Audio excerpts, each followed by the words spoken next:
A apresentação de hoje vai ser a interseção entre o Testiva Development e Blockchain. E vou seguir em frente. Portanto, esta ideia surgiu do Diego. Ele perguntou-me se era um tema que fazia sentido, no fundo, dada a minha experiência neste campo. Eu fiz uma tese de mestrado, portanto, estive a trabalhar em research para uma empresa aqui de Portugal, com um projeto europeu, no fundo mais ligado à avaliação de performance de uma solução que eu desenhei baseada numa dada framework. Depois, se quiserem que eu dê mais detalhes, estejam à vontade aqui para a frente, se calhar deixem para o fim, façam como quiserem. Em termos de conteúdo, vou dar uma pequena introdução ao Testiva Development Blockchain. Aqui o tempo que eu vou dar esta introdução depende da familiaridade, do feedback da vossa familiaridade com cada um dos conceitos. Em segundo lugar, vou responder à pergunta porque é que esta apresentação existe, qual é a razão de estarmos a discutir estes dois conceitos uns juntos um ao outro. E de seguida vou dar as respostas à pergunta central da interseção, portanto, que considerações é que devemos ter se estivermos realmente a desenvolver com uma plataforma blockchain em mente. E depois, no final, perguntas e respostas, claro, interrompam-me a qualquer ponto, se quiserem que eu dar um esclarecimento, adicionar qualquer coisa, esteja à vontade. Já ia passar o PowerPoint, não pensei em nada. Portanto, há alguém aqui já não ouviu falar de Testiva Development, o pessoal da Codurance já sei, o resto do pessoal já utilizaram, sabem pelo menos o conceito? Podem levantar a mão se não souberem, por exemplo. Pronto, então parece-me que a maioria já tem algum conhecimento, mesmo assim vou dar uma mini introdução, assim mais depressa. Portanto, para introduzir Testiva Development, vou introduzir aquilo que eu chamei a Old Approach para Software Development. Aqui o Old School tem mais a ver com ser uma approach criada já há bastante tempo, não quer dizer que não seja atual, porque a maioria dos pessoas desenvolve assim. Portanto, no passo inicial faz o desenho da nossa aplicação, da solução que queremos desenvolver, seja esse desenho de alto nível ou muito específico. Por exemplo, não sei se algum de vocês já desenhou soluções completas em UML, por exemplo, antes de começar. Levantem a mão se algum de vocês já o fez.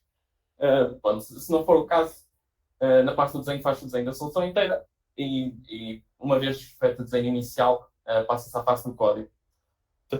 O código faz realmente a implementação, tudo exatamente como foi feito o desenho, ou fazendo algumas alterações, não importa. E, portanto, uma vez feito este código, fazes uma... O Diego já chegou, boa, não perdeu uma grande coisa. Ok.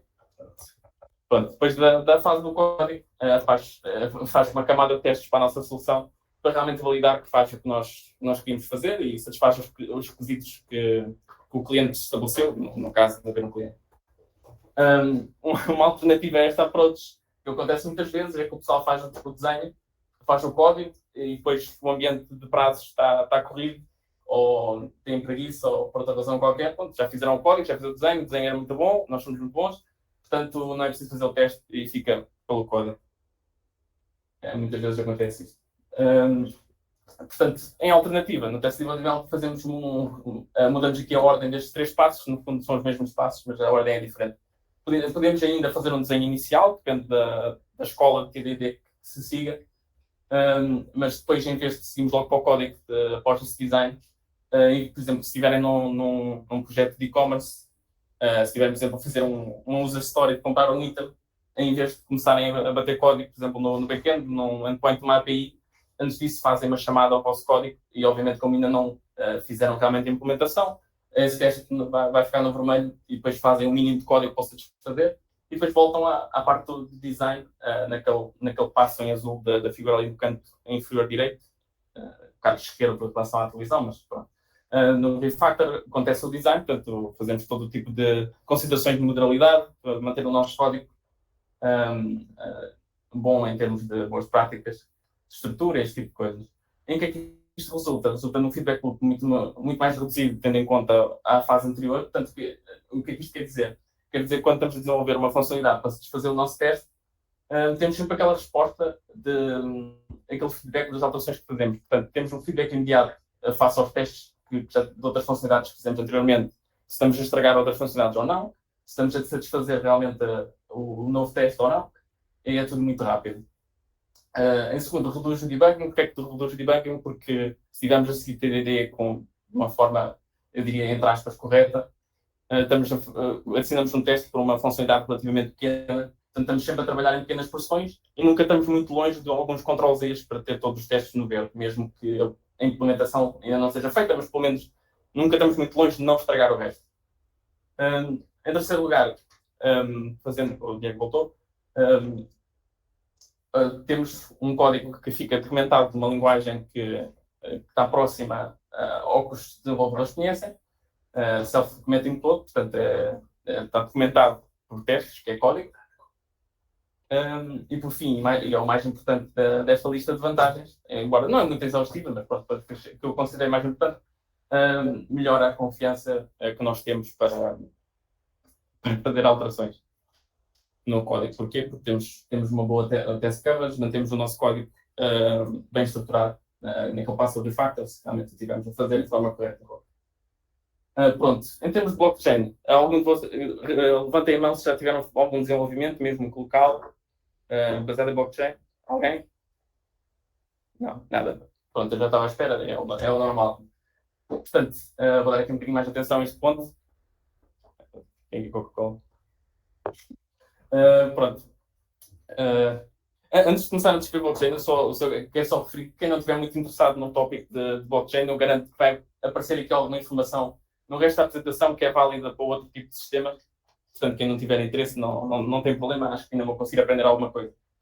Portanto, aqui tem uma variação de questões para pessoas que, por exemplo, se nunca pesquisaram ou se nunca tentaram fazer uma solução para ser na blockchain, podem ter dúvidas do que é de facto a blockchain, se é simplesmente uma cryptocurrency, se é uma infraestrutura que permite definir uma cryptocurrency, ou se é uma plataforma de desenvolvimento para fazer código em cima dela, se é uma base de dados centralizada só, ou outro tipo de perguntas, por exemplo, se é um novo tipo de solução que pode substituir arquiteturas tradicionais, ou simplesmente é uma coisa absolutamente inútil que não tem espaço no mundo real. Então, vamos tentar desmistificar um bocadinho. Esta é a definição que eu achei que era mais correta aqui. Não vou a tanto detalhe como se o tema fosse só blockchain, mas pronto, de uma forma para dar aqui um bocadinho de intro, lá está, mais uma vez, não ainda muito detalhe, e tentando ser generalista a todas as frameworks, isso não é possível. Portanto, daqui para a frente, quando eu se referir a características de blockchain, podem assumir como estou a referir à framework Ethereum, mas vou tentar ser um bocadinho abrangente ao resto. Portanto, em primeiro lugar, é um Secure Ledger. Um Secure Ledger em português seria um registro, um livro-registro, acho eu. Traduções portuguesas que assim escolhi. Que no fundo é mantido de uma forma peer-to-peer. Portanto, isto não há uma entidade central que controla, no fundo, a verdade no sistema. Portanto, essa base de dados distribuída. Para além disso, para ser chamada blockchain, deve respeitar estas propriedades que estão aqui. Imutabilidade, integridade, auditabilidade, em que foi um bocado estranha a tradução fica para não repúdio em português, sou um pouco estranho. No fundo, isso tudo para significar que uma entidade maliciosa não pode alterar a história do Secure Ledger, no fundo, o registro de uma lista de transações, que é uma linked list. Portanto, ele não pode alterá-la, não pode negar que fez uma transação se de facto a fez no passado, e para além disso, também há uma plataforma de computação através de smart contracts. Os smart contracts não vou explicar com muito detalhe, mas no fundo pensem neles como uma forma de abstrair a infraestrutura para poder ter código para executar numa arquitetura peer-to-peer entre entidades. Portanto, isso pode ser um código qualquer, de uma forma perfeitamente como fazem código de outra aplicação qualquer. Pronto, esta introdução, se tiver alguma pergunta, digam, alguma coisa que eu não expliquei. Mas agora o segundo ponto é o porquê estarmos aqui, porque é que os dois temas cabem na mesma apresentação. E no fundo, a primeira é mais importante, a segunda não vou mudar muito no resto da apresentação, mas também é importante mencionar aqui neste momento.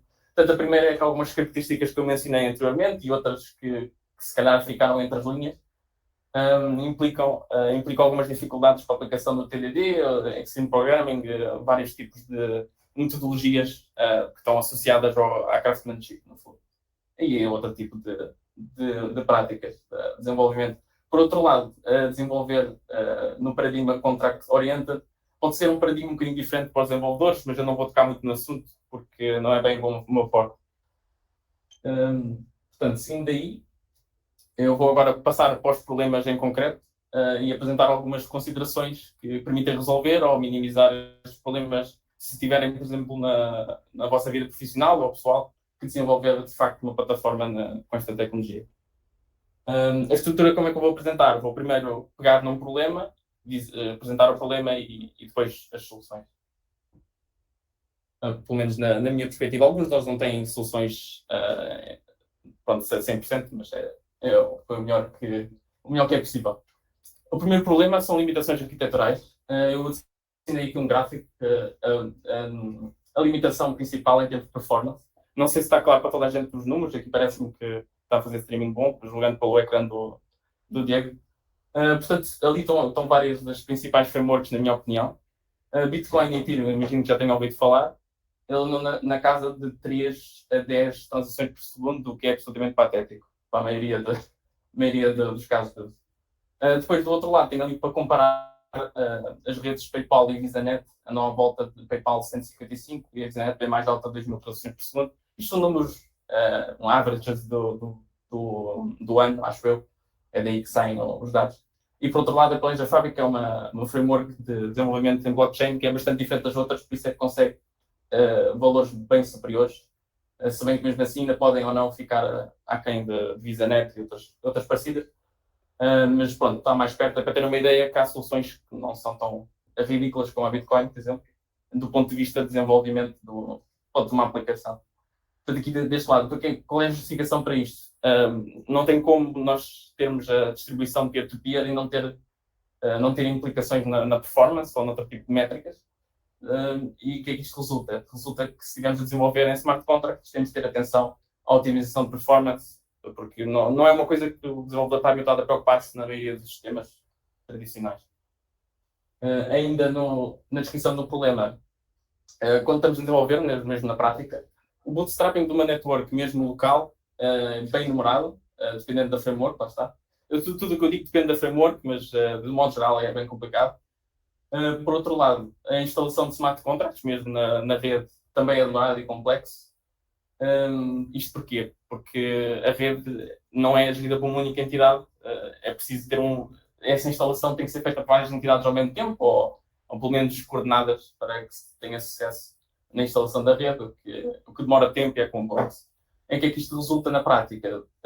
Resulta que, se estivermos a desenvolver na prática, testes manuais são muito pouco produtivos. Isto porquê? Porque se estivermos a bandar abaixo a rede e voltar a subir, isto demora muito tempo e ainda é pior do que os sistemas tradicionais, porque está desta maneira não é grande ideia, nos outros também, mas em blockchain é proibitivo. Testes de integração, por exemplo, imagino que vocês tentam... Quer bater a porta? Olá, aqui foi Vênus? Sim. Eu que apanhei agora não sei se aqui, está legal. Porque temos mais uma pessoa. Sim. Eles não reconhecem, não é fisicamente, né? Afinal, não é mais uma pessoa. Eu vou dizer o que a minha contato. Se quiser, pizza, Coca-Cola. Aqui no meio da apresentação. Talvez eu no primeiro conteúdo a sério, o resto era introdução. Portanto, Acho que acompanhar. Ok. Então, ora, o caminho perfeito. Portanto, onde é que eu estava? Estava a dizer que teste de integração está a perguntar quem de vocês já conhece a framework Test Containers, por exemplo? Ou uma framework parecida para usar databases em testes, que é boa, de algumas mãos. Isso é correto. Portanto, imaginem que tentávamos fazer uma framework parecida em blockchain. Isso significava ter o teste e o teste arranca a network, por exemplo, antes do teste e manda abaixo a seguir. Se fizerem uma bateria de testes muito grande dessa forma, que nem sequer existe, acho eu, no meu conhecimento de frameworks desse tipo, ia demorar séculos a correr a vossa bateria de testes, o que ia reduzir, ou melhor, aumentar muito o vosso feedback loop, o que é muito mau. Portanto, o que é que podemos fazer? Primeira solução, não podia ser uma apresentação minha se esta não fosse a primeira solução, é não usar, é a mais fácil de todas. Portanto, tenho ali um link, se depois quiserem visitar depois, acho que tem uma soft paywall, portanto, acho que não dá bem para aceder, mas há links parecidos, portanto, no fundo aquele link é um flowchart feito, não sei agora o nome da pessoa, mas também pouco importa. No fundo é um flowchart de decisões e perguntas sobre o use case Por exemplo, se o use case não precisa de uma database distribuída, pronto, blockchain não interessa. Depois é ainda assim com várias perguntas para ajudar a compreender para quem não tem o background necessário. Portanto, uma vez passando esse flowchart, chegamos ao fim e faz sentido ainda usar a blockchain, provavelmente isso vai ser no 0,01% dos cases, ou muito menos do que isso. Portanto, a minha conclusão, as minhas palavras, não quer dizer que seja facto, a blockchain, na maior parte dos casos, é completamente desnecessário, muito difícil de manter, portanto, é importante ter aqui este background e consultar ferramentas de autores que realmente sabem e que conhecem a arquitetura e as limitações da ferramenta para isso. Portanto, de um modo geral, se na vida profissional ou local encontrar uma solução que já tem blockchain ou realmente fizer sentido adicionar, mesmo assim é muito importante reduzir ao mínimo a lógica baseada em smart contract. Portanto, pôr em smart contracts o core necessário e tudo o resto fora, porque senão a escalabilidade da solução fica muito aquém. Pronto, para não ficar só assim, se realmente passarem o flowchart inteiro, chegarem ao fim e fazer sentido, ou a aplicação já está a usar blockchain mesmo que não faça sentido nenhum, para fazer testes, a primeira recomendação é usar mocking. Há aqui alguém que não sabe o que é mocking? Só para que eu possa introduzir, não tem problema. Não? Ok. Acho que está tudo. Portanto, mesmo assim, mocking basicamente abstrai uma dependência, o comportamento de uma dependência, para não ter que executá-la de facto. Portanto, usar mocks, o que é que isto resulta? Se fizermos um teste para a lógica de smart contract, se fizermos um mock no estado de database, do ledger distribuído, a network não tem que estar a rodar. Isso, quando os testes passam a ser instantâneos e estão iguais como testes de qualquer outra aplicação. Mas mesmo assim, eu aconselhava a fazer testes end-to-end ou outro tipo de testes que usem de facto uma infraestrutura, nem que seja de uma rede de testes. A Ethereum tem redes de testes públicas, podem usar uma rede local, Docker Compose, uma coisa do género. Mas eu fazia poucos testes desses, portanto, prepared scenarios, uma coisa desse tipo, pronto, reduzido, porque senão a bateria de testes fica difícil de executar. Em segundo lugar, no passo de refactor no TDD, se lembram, há uns slides atrás, é importante adicionar em considerações de performance da otimização. O que é que isso quer dizer? É olharem bem para o código e verem complexidade temporal, olhar para os ciclos for, este ciclo for é necessário, este read é optimizado, será que eu posso introduzir uma stable para o read ser mais rápido? Esse tipo de considerações são muito importantes. Isto é do tipo de coisas que numa aplicação e-commerce, uma coisa assim normal, banal, não é necessário. É mais importante as considerações de modalidade do código do que outra coisa, mas neste caso o foco na performance é muito importante também. Mesmo depois de fazer isto, fazendo a melhor test suite que conseguirem, depois de analisar a performance no passo de refactor a cada atualização, mesmo assim eu diria que avaliar a escalabilidade da solução num todo, portanto a blockchain, seja qual for, com aplicações cliente que tenham associadas ou outra coisa qualquer da solução, eu estaria de facto num ambiente próximo daquilo que seria produção, para avaliarem se a solução escala, no fundo, aumentar o número de clientes, aumentar de participantes na rede, esse tipo de coisa. E avaliar como é que o sistema responde, porque pode ter passado tudo no flowchart, mas depois se no teste de escalabilidade a coisa não for corretamente, não serve nada. Se não satisfizer os requisitos. Pronto, este é o fim do primeiro problema. Eles são só dois. Eu achei que eles depois têm subproblemas, portanto eu achei que era suficiente. Próximo problema, imutabilidade de transações. Este é o pior deles todos. Imagino que a maioria, ou todos nós, trabalhamos na área de desenvolvimento de software, acho que não está aqui ninguém perdido. Portanto, nós sabemos que, por mais que a gente tente fazer a melhor TDD que podemos, ou melhores práticas de software, os bugs vão aparecer em produção e isso vai causar problemas. Porquê que eu estou a falar nisto? Isto porquê? Porque a característica da imutabilidade da blockchain significa que muitos dos resultados destes bugs em produção, portanto, uma lógica que não está correta, podem resultar em transações que não deviam ter ocorrido. Isto acontece várias vezes no Ethereum, de vez em quando acontece esse tipo de problemas. E pronto, isso, principalmente se a solução estiver associada a uma cryptocurrency, como diz aqui em baixo, é bem mais grave, porque envolve dinheiro e pode-se instantaneamente haver uma transferência de uma porrada de fundos, e isso é muito grave. Para além disso, a governação dos peers da rede é distribuída. Portanto, se quisermos fazer uma alteração no software que está lá na rede, temos que convencer toda a gente. E isso demora tempo, e se o bug for público, pronto, é um desastre. Por outro lado, ainda pior que isso, a atualização, a fazer updates da lógica de smart contract muitas vezes nem sequer é suportada. Há uns truques para fazer isto, tem algumas frameworks, outras não suportam por completo, depende de caso a caso. Mas quando não é suportado, então imaginem fazer um deployment de uma aplicação e não poder fazer updates em produção. É péssimo. Portanto, o que é que isto resulta? Resulta que temos uma necessidade de fazer soluções perfeitas de uma vez. Isto é péssimo. Como conseguem prever. Consegue fazer perfeito logo de Se não fazer perfeito, não. É difícil. É impossível. Portanto, se temos realmente integrar uma versão perfeita logo à cabeça, pronto, o que é que temos de fazer? Não há muita volta a dar, temos de fazer testes. Temos de fazer TDD, mas nos TDD a gente já sabe o que é que preciso fazer mais, vamos ver.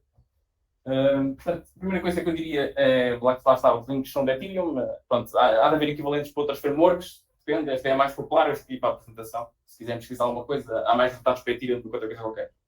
Portanto, o primeiro passo é conhecer a tecnologia, conhecer as vulnerabilidades comuns, conhecer pontos de ataque, conhecer todo esse tipo de coisa. Portanto, é background, é ler conteúdo, esse tipo de coisas. Portanto, este é básico, que demora muito tempo. Portanto, é preciso ter uma equipa formada, o que é bem difícil numa tecnologia tão nova e com tão pouca aplicação. Portanto, é difícil ter pessoas com experiência se a tecnologia tem pouca aplicação. Pronto. Número 2, aplicar TDD, antes de ser óbvio, nesta apresentação. Portanto, se aplicarmos TDD de forma mais ou menos, entre aspas, correta, devemos ter uma coverage boa ou perfeita. Mas pronto, isto aqui acho que seria óbvio. Em terceiro, eu tinha dito que havia algum valor nesta apresentação para quem não quisesse saber de blockchain. Eu de facto tenho alguma experiência, mas não tenho grande interesse, na verdade. Portanto, acho que esse é o ponto que se calhar conseguem tirar para casa. Pronto, para além do TDD normal, com testes que estão habituados a fazer, com os mocks, por exemplo, eu aconselharia a observar técnicas de verificação formal ou de property-based testing, dependendo da nomenclatura que usam. Eu já vou descrever o que é que isso quer dizer. Para ter mais certeza que, no fundo, o código faz o que nós queremos que ele faça. Portanto, o que é que quer dizer formal verification? No fundo, é provar quase matematicamente ou de forma lógica que a solução funciona. O que é que isto quer dizer? Se nós conseguimos realmente provar com formal verification que o código faz o que nós queremos que ele faça e nada mais, a solução é perfeita, não tem como falhar. É isso. É isso que promete, mas eu já vou explicar que isto não é assim tão engraçado, porque se fosse assim tão bom, toda a gente fazia. Mas tem dificuldades. Portanto, eu vou dar aqui um exemplo. Isto são excertos de testes que eu fiz. Eu não cheguei a correr, mas é só para perceberem diferentes dos tipos de testes. Portanto, do lado esquerdo tem um teste normal, que não deve haver aqui nada diferente. O contexto da address, se calhar, não é familiar para vocês, mas pronto, não tem nada a saber. No fundo, os dois representam o mesmo caso, o mesmo teste, que é, no fundo, avaliar a função pay employee, que é pagar um empregado, uma empresa paga um empregado num X. Portanto, do lado esquerdo é um teste adicional, temos uma amount. Portanto, vou pagar a um empregado 10 Ethereum, acho que é um salário bem dólar. Ethereum, não sei qual é o preço de Ethereum agora, não faço ideia. Mas pronto, eu executo o meu código e faço as asserções no fim. Isto deve ser familiar para todos, imagino eu. E depois do outro lado é um pouco diferente. Podem ver, a principal diferença é que não há nenhum 10. Não escrevemos em lado nenhum qual é o valor do teste. Portanto, qual é a magia aqui? Nós temos ali à cabeça o nome do nosso teste, o nome da função, não sei bem. Eu copiei estes chats, não esquece isso talos, porque para a apresentação não é necessário. Portanto, nós estabelecemos as pré-condições. Portanto, as pré-condições ali é o valor da conta da empresa é suficiente para fazer a transferência e que não há um overflow da conta do empregado. O empregado, no fundo, não tem o maximum de dinheiro na conta. Era engraçado se tivesse. Luís, fazia uma questão do. Tem. Estás a ver? Completamente tivesse xingar. Não, mas isto é só. Isto é só o endereço. Mas eu não vejo aqui mais nenhuma. Não, o Michael tem uma questão. Michael, pode falar, ok. Desculpa, quem que está apresentando? Porque eu não estou... Luís. O Luís. Oi, Luís. Aqui, só fazendo uma observação, eu costumo usar os dois aqui. Esse approach que tu colocaste à direita aqui, eu entendo ele como design by contracts, né? Com as preconditions, post-conditions. Eu costumo usar ele para criar uma constraint mesmo nos métodos, e toda a interface pública em geral, para conseguir botar restrições. Gosto bastante dessa abordagem ali de usar o design by contracts, né? Ou seja, eu tenho preconditions, post-conditions. E aí eu tenho que passar por esse contrato para que aquele método seja válido. É bem interessante. Sim, eu penso que, eu não tenho bem a certeza, mas penso que está um bocadinho além do design by contract. Então, vou tentar explicar o melhor que eu posso, mas isto para explicar como deve ser, eu tinha que fazer uma apresentação inteira sobre formal verification, mas no fundo, se quiserem, se olharmos para o lado direito, lá está, eu defino as pré-condições, portanto, as pré-condições são básicas, e a minha conclusão, eu não nem vou estar a tentar interpretar essa linha, no fundo, é que a transferência acontece corretamente para qualquer valor que chegue de input, e qualquer address, qualquer seja o que for. Portanto, isto não é magia, não basta escrever as pré-condições para as condições, normalmente. Porque... Porquê? Porque, lá está, se isto fosse magia, bastasse pôr as pré-condições por condições, toda a gente estava assim e era tudo perfeito à saída. Só que não é assim que funciona. Normalmente é preciso dar ajuda às ferramentas, depende muito da ferramenta que estamos a usar para fazer formal verification. Algumas delas exigem muito trabalho do ponto de desenvolvedor. Por exemplo, na minha experiência, eu fiz coisas muito pequenas, do género validar com formal verification uma função que ordena um array. As coisas são básicas quanto isso e pode demorar tipo meio dia para fazer esse teste. Porque é preciso ajudar a framework a chegar às conclusões, porque lá está, isto é uma prova matemática que a coisa funciona. Isto é bem complicado. Por outro lado, há frameworks que põem o custo do lado da ferramenta. Portanto, há frameworks que é só pôr a pré-condição e pós-condição, e a ferramenta demora séculos a validar, mas depois consegue validar e diz que está válido e que não tens edge cases, em que a coisa não funciona, em que pronto, tens a coisa válida. E depois a terceira alternativa é que, se bem que é incluído em formal verification, se bem que eu não concordo, é dar eles, não sei bem qual é o nome, mas isso existe no Ethereum, por exemplo, em vez de definirmos o amount como 10, dizemos que o amount é um inteiro e a ferramenta testa com 50 mil inteiros à toa. Assim que encontrar um falho, guarda esse e testa sempre com aquele valor para as próximas instruções. É assim que funciona. Eles põem isso na formal verification, eu não punha, porque não valida para todos os valores, só aqueles que tentam. Isso também demora tempo. Portanto, isto é muito demoroso, é preciso muito conhecimento e é possível chegar a um estado em que o resultado está verde e se calhar nem precisamos de condições suficientes para garantir que os requisitos estão satisfeitos. Portanto, isto é uma introdução muito pequenina, eu próprio estudei isto há bastante tempo e se calhar não tenho todas as bases para responder a perguntas que possam surgir, mesmo assim perguntem se quiser.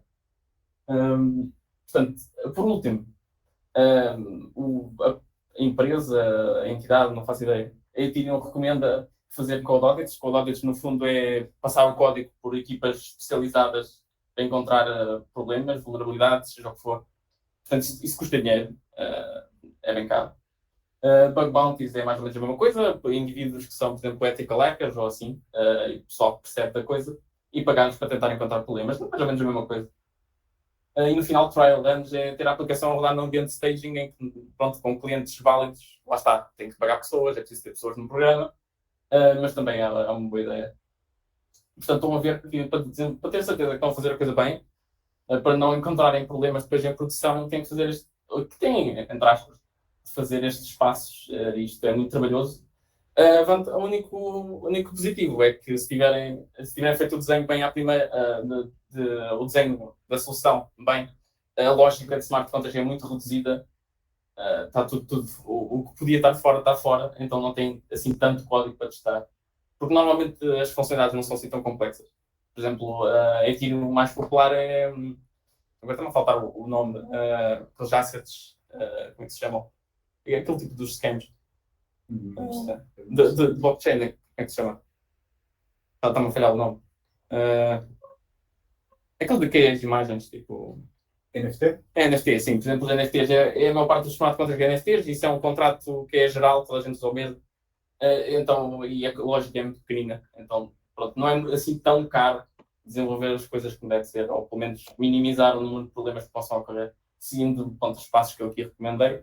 Eu sei que alguns deles são recomendados pelas entidades que fazem os frameworks, mas aqui algumas dificuldades é que as frameworks de Storm Verification normalmente são pouco utilizadas e se resulta em poucos desenvolvedores a trabalhar nelas. São pouco maduras, podiam ser mais fáceis de utilizar, mas não são, porque pouca gente usa. E pronto, isso são problemas. E depois as frameworks em si não são muito maduras. Penso que é o último. Pronto, é isto, eu não tenho mais problemas para apresentar. Deixei aqui 2 links para quem quiser investigar um bocadinho mais para aprender TDD. Pronto, eu vi que acho que já sabe, está ali o primeiro, o exercício básico que a Culturança tem no repositório para fazer TDD, para aprender os passos do TDD. E em segundo lugar, aprender a fazer smart contract objetivo, um site chamado CryptoZombies.io. No fundo é fazer um jogo de criação de zombies. Acho que eu já fiz isso há muito tempo. Mas acho que é só fazer, por exemplo, customizar um zombie. E acho que, não sei se dá para trocar entre adresses, mas isso é num ambiente completamente de testes, tudo grátis, e é só para aprender a desenvolver na framework em específico. Pronto, é isto que eu tenho para apresentar. Se querem fazer perguntas, podem fazer à vontade. Eu não consigo nem fazer pergunta. Blockchain não é a minha praia. Então, eu gostaria de poder fazer, mas não. Eu não consigo. Eu tava bem empolgado com blockchain quando eu comecei a investir. Não vou nem chamar de investimento, né? Porque minha decepção com criptomoedas já não estou mais nem considerando investimento. Tô considerando mais aquela lei do mais tolo, né? Sempre tem o mais tolo que acha que vai subir. Eu tava bem empolgado, né, cara? Eu dei uma olhada. Tem aquele Gitcoin, eu achei bem interessante, porque tu trabalha com em cima de projetos, né, e de blockchain, e aí eles te remuneram por aquilo. Mas daí, quando eu comecei a me interessar, eu já vi, não, isso aqui é outro mundo. É que nem, imagina, para quem é line of business, que nem o meu caso, eu imagino o caso da maioria aqui, ou todo mundo, né, é que nem ir para games, né, é outro mundo, né, reseta tudo e... Mas é interessante, independente de cripto, né, a tecnologia do blockchain, né, é interessante pelo que ela permite, né, que possa ser feito. Então, bem interessante, Luiz. E esse ponto que tu trouxeste ali de dificuldade de TDD com blockchain, né, eu diria que a gente poderia até levar isso para outros cenários, né, pensando de uma forma até mais abstrata, que é o problema que a gente tem para testar sempre que a gente tem sistemas distribuídos, né? Testes de integração quando a gente tem diferentes sistemas distribuídos, né? E aí o desafio que isso sempre envolve, né? É verdade, eu acho que algumas destas soluções ou ideias podem se aplicar a outros sistemas que têm umas características semelhantes, portanto, sistemas críticos ou sistemas distribuídos, como acabaste de dizer. Agora, aquele problema de não fazer update de código de produção realmente é uma coisa ridícula. Mas pronto. Alguns que até permitem, por exemplo, a framework que eu trabalho mais permite fazer isso. O problema é que alguém tem que desenvolver o código e várias pessoas estão a correr o código em entidades diferentes. Portanto, a dificuldade é tens que puxar o update, tens que dar àquele para atualizar a versão dele, porque se não toda a gente não tiver a mesma versão, não funciona. É um inferno. Se bem que eu não cheguei a correr nada em produção, mas ficou óbvio que isso ia ser o caso, correr isso na realidade. Portanto, lá está, a necessidade de fazer as coisas que devem ser à primeira para evitar esse problema. Quando você fala em usar mock, você usa uma lib da Ethereum, já você baixa e usa? É deles ou alguém construiu? Deles. Sim, as famílias oferecem isso. Senão, sem isso, ninguém fazia teste. Sim. E mesmo assim, ninguém faz teste. Mas uma vez, então, que eu decido, que eu resolvo usar o mock, a construção do TDD fica simples, então, depois disso. Sim, só que lá está. Enquanto estás a desenvolver, é simples. Só para quando tiveres que fazer updates. Não fazes. Sim. Não fazes. Mas no desenvolvimento de core mesmo não tem diferença quase nenhuma. Porque é abstraído do estado. Pronto, o estado é como se fosse uma database, uma coisa em memory. Fica completo. Quando estás a fazer nem preciso pensar nisso. Nem preciso pensar em infraestrutura, não preciso pensar em nada.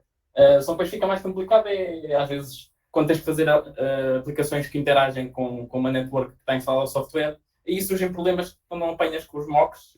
Eu passei por isso. Muitas vezes é a falta de maturidade das frameworks, desse tipo de coisas, mas esses problemas são complicados de testar. Lá está, porque os testes de integração é difícil de fazer, são muito demorados, às vezes nem há ferramentas para fazer, é complicado. Muito bem. Alguma outra questão, pessoal? Ou a gente pode comer a pizza já aqui?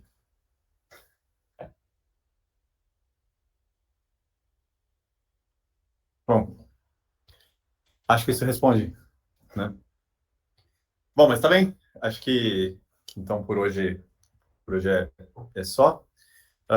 Deixa eu ver bom, quem tá aí que não é da Codura, se é só o Michael, eu ia fazer o convite de sempre, né? Que estamos aqui no coworking, quem quiser participar presencialmente das próximas, mas o Michael não vai vir aqui, né, Michael?